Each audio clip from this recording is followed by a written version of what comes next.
Okay, hi, good morning everyone. I'm Selena, Hi, Evan. and today we're going to talk about labels, how labels affect us from our childhood and carry through into our adulthood. So, Anne, do tell us, have you been labeled as a child? Well, yes, I was called, I was a fat one and a smart one. So I was always expected to perform very well in terms of studies. Okay, and how did you feel about this as a child? As a child, to be honest, it felt good to be the smart one, but I felt very unattractive and undesirable. Okay, has that molded you in any way or uh, affected you in your adolescence? Yeah, I guess it did because as a teen, I felt highly unattractive and it made me feel that if someone were to tell me I was attractive, it was like the biggest compliment I could get. And in terms of being the smart one, I think I let myself down very badly when I didn't perform as well as I thought I should. Why did you feel that there was a need to maintain or to live up to that expectation?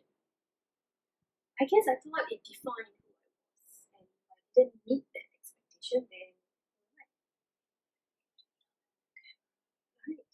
who am I? Okay, all right. And today, does it still affect you? Yes, there is the inner voice always telling me that sometimes I feel you're really not smart enough to achieve whichever dreams I have. You're fat, you're ugly. I always hear the voice in my head as much as I told otherwise these days. And I know that I'm so much more than just this label that I thought had defined me.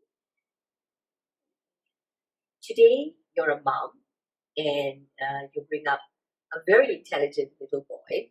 So, how do you feel about labels that he's getting in school, around him, in the community? Does it affect you? How do you cope with that?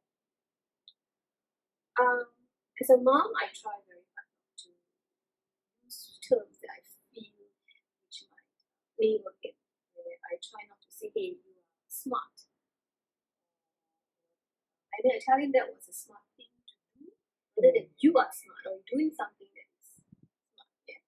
Okay. So I don't use labels on him to define who he is. In fact, rather have him mold his own personality, find that hey, these are my gifts. In the society, yes, I do have friends who tell me that he should perform really well because they find he is, how do I say, brighter. He is more well read. He does have personal knowledge, so he is always Googling stuff and everything. So, like my friends do tell him such things, and I fear that this would put on some pressure on him. Okay. Is there one thing you want to say that could help someone out there who is struggling with labels? I think it's very difficult to break through labels, especially if you grew up with them and you grew to believe in them. So,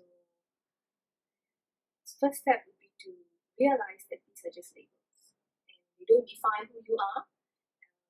You have to find out who you are. Okay, and that's a wrap. Thank you very much. Bye. Okay, Here's the part where Anne asks me the questions. so you asked me about labels. Let's start with your thoughts about labels.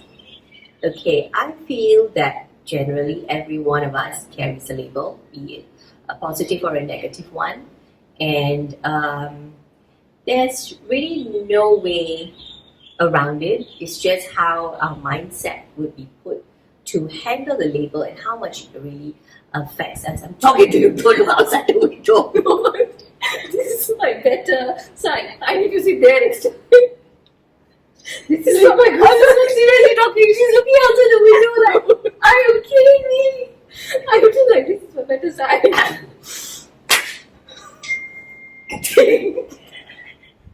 That's you. I did not silence the phone. Yeah. Saying good labels. What do you think are good labels? Good labels would be good question. Okay, I would say anything that would drive you in a positive way to do something to give back. Like if you are labeled to be a compassionate person, then yes, you do live up to that label just as to anybody else who lives up to a negative label. Like, so let's say you're a selfish person, then should you fall from grace and then you say, oh, I am a selfish person after all. But if people were to say that you're a very caring, compassionate person, chances are your mindset is directed towards that energy, where when something goes wrong, you tap into that and then you release that energy. So that label then serves you well. Alright. How do you deal with unhealthy labels? I'm sure in this course of life you've had many labels. Okay, for myself personally, it was more like a voice in my head. Like each time something were to, look like it's going to go downhill, I would hear a negative voice in my head like, oh, there it goes again, and how did you let this happen? Why did you not foresee this? So that negative label has been literally nagging in my head for the longest time. But as we grow in life, and as I think somewhere when I hit around my 30s or 35, I told myself that that's it, I had to do something about it. It was taking a toll on me, it was taking a toll on my family, my children, and being an autism mom, I had to prioritize my boys' needs more than, condemning myself and trying to fix my own emotions. So slowly, very slowly but surely, I would say I really got rid of that voice in my head that's always second guessing my decisions or playing down my triumph moments. So today, I would say that voice doesn't exist in my head. So it is a struggle, but if you think that it matters, I do believe it can be done. Okay, you mentioned this voice in your head that second guesses your actions or decisions and tells you how could you have made this happen and all that. What is the label attached to this voice? What is the label you use to describe these thoughts in your head? I don't know. I mean, I know whose voice it is. It's just that expectations, I would say. Maybe as a firstborn. Expectations to be in charge, always be in control? Yeah, I guess to keep it together. It's pretty much, my label would be pretty much like, I have to be the glue that holds things together. I cannot, allow something wrong or something that is not perfect in the order of things. And you end up living with that mentality is, when's the next shoe going to drop? Mm-hmm. And that is a very sad but reality of it that I actually went through for many, many years, I would say. I would think that this was greatly affected when you found out that your son had autism. Oh yes, when my second son was officially diagnosed, I mean at that time we had no idea. We were bombarded with a lot of questions, a lot of like, did you do something? Was it your fault? Which I'm pretty sure a lot of mothers out there get too. And of course, it crushed me, it broke me down. And after a couple of years, I was like, what the heck? I did my best. And if I'm going to be affected emotionally, I cannot produce positive energy for my son. So in order for me to do that, I had to weed out these negative comments that stayed with me, or silly questions that people still ask me till today, like, was it something you did? I was like, yeah, right. So I guess it is a matter of mindset and perspective. So to me, my sons were more important, their well-being, their mental state was more important than answering people who are ignorant. I mean, there is a lot of ways you can get information these days. You can go and Google, you can read, you can even ask me. But when people have made up their mindset that it is bound to be something you have lacked, so they come from I would say, a lack mindset mentality. And no matter how much you explain, they're never going to get it.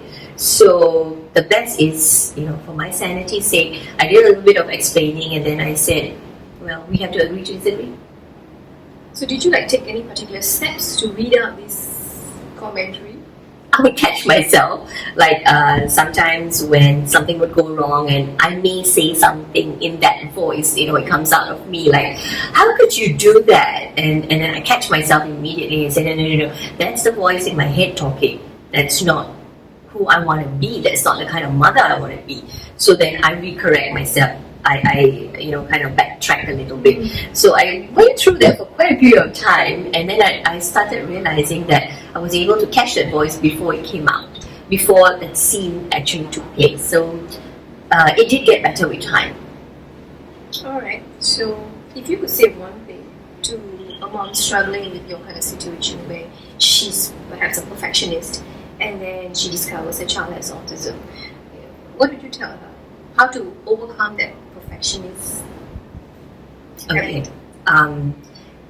Having been a perfectionist practically my whole life, it was hard. I mean, I still love my sons very, very much, but then I had to come to terms with it that they're going to have their style of doing things, which will not be perfect in the eyes of the majority or perfect in the eyes of even myself initially.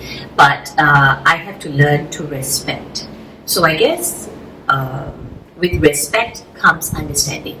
So yes, wanting to have a perfectly looking home and wanting to have, no messes and no kind of weird setup, especially kids, they have an obsession of lining things up. And when you rearrange them, they get affected by those things. So then it comes to your greater love.